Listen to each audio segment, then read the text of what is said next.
आज की इस वीडियो में हम जो डोमेस्टिक बोर्ड होता है जो हमारे घरों में उपयोग किया जाता है उसका हम कनेक्शन कैसे करें। अक्सर लोग कंफ्यूज हो जाते हैं और कई लोगों के कमेंट भी आए कि हम बोर्ड के कनेक्शन में हम कंफ्यूज हो जाते हैं। तो आज को सिंपल डायग्राम में हम आपको समझाएंगे कि आप एकदम इजी से इजी वे में आप कैसे कनेक्शन कर सकते हैं अपने घर के बोर्ड का।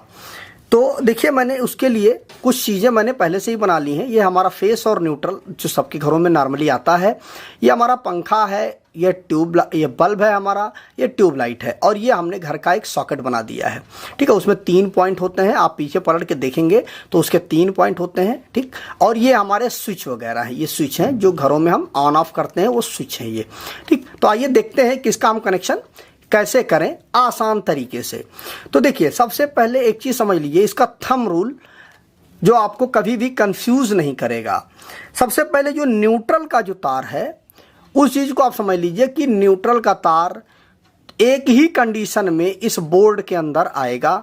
वह कंडीशन केवल और केवल होती है अगर सॉकेट उसके अंदर लगा हुआ है बोर्ड के अंदर, तभी न्यूट्रल का वायर इस बोर्ड में आएगा, अन्यथा न्यूट्रल का वायर बोर्ड में नहीं आएगा। ठीक, अगर केवल स्विच लगे हुए हैं तो न्यूट्रल का वायर इस बोर्ड के अंदर नहीं आएगा। अब अगर सॉकेट लगा हुआ है तो आपको न्यूट्रल का वायर इसमें लाना पड़ेगा।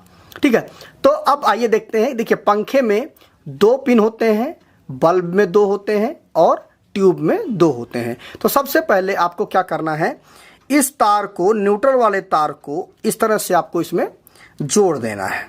ठीक, इस तरह से आपने इसको जोड़ दिया पंखे में और यहीं से उठा करके एक आप बल्ब में जोड़ दीजिए और यहीं से एक उठा करके आप इस ट्यूबलाइट में जोड़ दीजिए। ठीक, इन चीज़ों को आप एकदम कॉमन कर देंगे, इसमें से कुछ भी आपको सोचने की ज़रूरत नहीं है। और यही वाला जो तार है, इस वाले तार को ला करके, ठीक, ये देखिए, इसमें राइट हैंड पे फेस होता है और लेफ्ट हैंड पे न्यूट्रल होता है। तो आप यहाँ पर ला करके इस तरह से आप जोड़ दीजिए। ये न्यूट्रल का पॉइंट है हमारा, तो ये हमारा न्यूट्रल का पॉइंट हो गया। ठीक है, और ये हमारा फेस है, तो इसको हम छोड़ देंगे। तो इस तरह से देख लीजिए, आप न्यूट्रल को सीधा लूप करते हुए सब में ला करके आप सॉकेट में लगा दीजिए। जैसा कि मैंने आपको बताया है कि अगर सॉकेट लगा हुआ है तो ही न्यूट्रल आएगा, नहीं तो न्यूट्रल नहीं आएगा। तो सॉकेट इसमें लगा हुआ है इसलिए न्यूट्रल यहाँ पे आ रहा है। ठीक, अब इसके बाद हमारा बचता है फेस। अब आइए हम फेस का भी कनेक्शन कर देते हैं। देखिए, फेस का कनेक्शन करने के लिए सबसे पहले आपको कुछ नहीं करना। इस वाले जो फेस का हमारा तार है, इसको सबसे पहले देख लीजिए, यहां पर इन सारे पॉइंटों को आपको इस तरह से सॉर्ट कर देना है। ठीक, उससे क्या होगा कि एक जगह पे आप फेस दे देंगे तो सारे स्विचों में फेस आ जाएगा। तो यहां से आप इस तार को ला करके इस तरह से आप फेस को भी कनेक्ट कर दीजिए। ठीक, उसके बाद ये वाला लोग क्या करते हैं, इसमें फेस देते हैं, इसमें न्यूट्रल दे देते हैं, कंफ्यूजन। तो कभी भी स्विच में आप फेस और न्यूट्रल दोनों नहीं देंगे, इस चीज़ का आप ध्यान रखिएगा, नहीं तो बहुत बड़ा मेजर एक्सीडेंट हो जाएगा। क्योंकि जैसे ही आप स्विच को ऑन करेंगे, फेस इधर से आ जाएगा, न्यूट्रल ऊपर से आ जाएगा, तो बहुत बड़ा ब्लास्ट हो जाएगा। तो इस चीज़ को आप बहुत अच्छी तरह समझ लीजिए कि जो न्यूट्रल आएगा वो केवल और केवल सॉकेट के एक पॉइंट पे आएगा और बाकी कहीं नहीं आएगा न्यूट्रल। अब आपका 1 2 3 4 ये चारों पॉइंट बचे हुए हैं।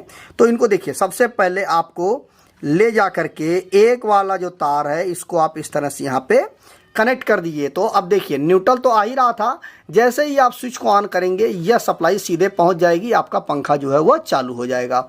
ठीक है, उसके बाद जो दूसरा वाला पॉइंट है, आप इसके साथ इस तरह से इसका कनेक्शन कर दीजिए।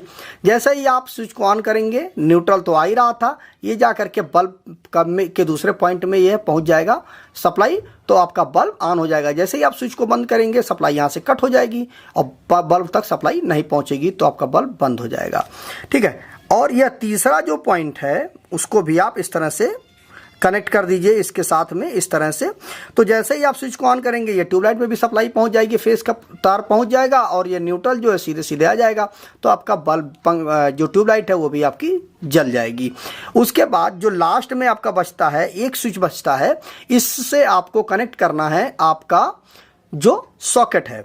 तो इस वाले पॉइंट को आप इस तरह से ले जा करके आप इसके साथ इस तरह से कनेक्ट कर दीजिए कि जैसे ही आप इस स्विच को ऑन करेंगे यहाँ से फेस आ जाएगा और ये न्यूट्रल तो आपका आ ही रहा था, तो आपका जो सॉकेट है उसमें सप्लाई आ जाएगी। और बाकी का बचा एक पॉइंट इसका जो बचता है